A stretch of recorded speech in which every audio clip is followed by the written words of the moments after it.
they can work with. See the rain on the screen, although it is not raining now. The rain has stopped, and if you look at the flags at the top of the Rotax grandstand, well, the wind has also died down. Now that's going to help the spectators take off the wind chill factor, but it's not going to help the circuit, because the circuit will now take longer to dry. That little bit of residual moisture, you can see the green paint on the exit of the curve is very wet, but the actual racing surface is far more porous. The rain does dissipate quicker, but it's been so windy here that the track surface has dried very, very, very quickly. You can see how exposed we are here. The kart track, the Formula 1 circuit, the massive grandstand in the background. Now the flags pick up a little bit more, so there is a stiff breeze in the air. If you're wondering why I'm sounding somewhat hoarse, as one driver goes very, very wide, there was a small matter of a Welsh football match last night that I felt I had to watch, with varying bits of accompanying fluids, and various vocal cords got exercised several times during last night's match. As we are in the paddock watching the FIFA World Cup, as well as this karting event, this gathering of 60 nations. Everyone's got their national race suits on, flags in the driver's tent as yellow flag comes out. So of course national fervour is very much in the air, as it is South Africa's Caleb Odendaal who is quickest early on in kart number 102. On this lap, though, Max Sederski in kart number 150 for the Netherlands, and Harry Bartle for Team UK are putting in purple sectors, so the order will change. Bartle in kart number 138, who's gone out right at the front of this pack, 1 minute 19.103, but it's Greece's Vasileios Malamas who goes quicker than Bartle. Vasileios Malamis, 1 minute 19.052. There is the number 138 kart of Harry Bartle. Now, Bartle has been quick in nearly every single practice session, but he comes up the hill out of turn number 5 through turn 6. Now we're looking at turn number 7. He flashes left, gets the kart set up, stays off that red paint, going into turn 8 and 9. Now we begin to go downhill. You can see the kart sliding around underneath Harry as he heads down towards turn 10 and 11, running very, very wide off the usual dry racing line.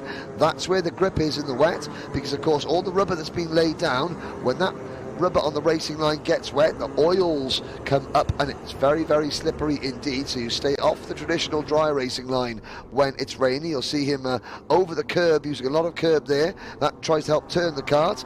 Bartle, this is a quick lap. It's a quick lap as well for Jacob Ashcroft, one of the other British drivers in kart number 122. We cross the line. Bartle improves, 1 minute 18.279. He demotes Malamis down to second. Fausto Arnardo from Argentina goes third. Kai Johnson is fourth. Travis Teo from Malaysia is fifth. Ashcroft, watch for number 122. He's going to come across the line in this pack of karts. Jacob Ashcroft, we wait. He goes second with 1 minute 18.839. Bartle, though, is on another flying lap. One driver at the right-hand side of your screen comes in to the pits. Can't quite see who that is. I think it might be Team Canada's Edward Kennedy with a problem. Now, we'll try and pick up Harry Bartle. He's right at the front of the pack, all on his own. He's heading down towards turn number 10 at the very bottom of the circuit now, but Jacob Ashcroft in that pack of karts we're looking at on our screens, number 122, look for the dark blue race suit with the Union flag colours on the sleeves. Ashcroft has gone purple in sector number 1.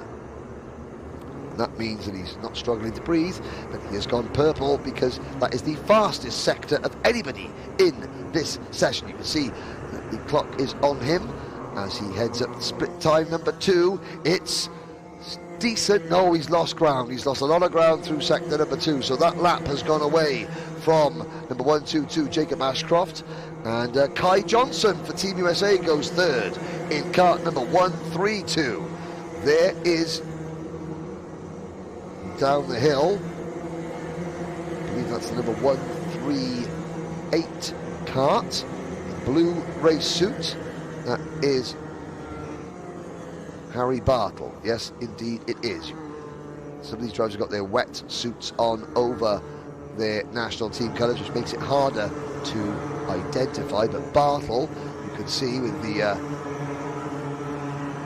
deep pink purple, and you'll get a chance to see it, but maybe at the end of this session you'll see that Harry, on the back of his crash helmet, has got a picture of his dog Rodney, and every single interview that Harry does remember to thank his mechanic, Big Stu, but also thanks his dog Rodney, who I'm told is missing Harry greatly. But anyway, that's another story. Across the line, can Harry Bartle improve? He can. 1 minute 18.0, and he's gone 6/10 quicker than anybody else. And of course, I'll remind you once again, ladies and gentlemen, drivers don't bring their own equipment to this. They are given, there's a big kart raffle. You would have seen the pictures, nearly 400 karts lined up on the main straight here at Portimao. Drivers scan their passes and were given a kart at random. And that kart has an engine. They're not allowed to tune it or adjust it. It is as it is, comes out of the box. So the idea is parity and equality. The chassis partners are very strict on what adjustments you're allowed to make. You're not even allowed to bring your own tools and spare parts or anything like that. All the drivers do, they bring a driver, mechanic, your crash helmet, your race suit, your boots, your gloves, and your talent. That is what this event is about. It's Bartle, Malamis, Johnson, Ashcroft, Arnaldo, Ferreira, Alwa Girardet, Pradier, Travis Teo, Toby Gale, Tiger Tezuka, and Zain El Hamasani, the driver from Egypt, representing the United Arab Emirates this year.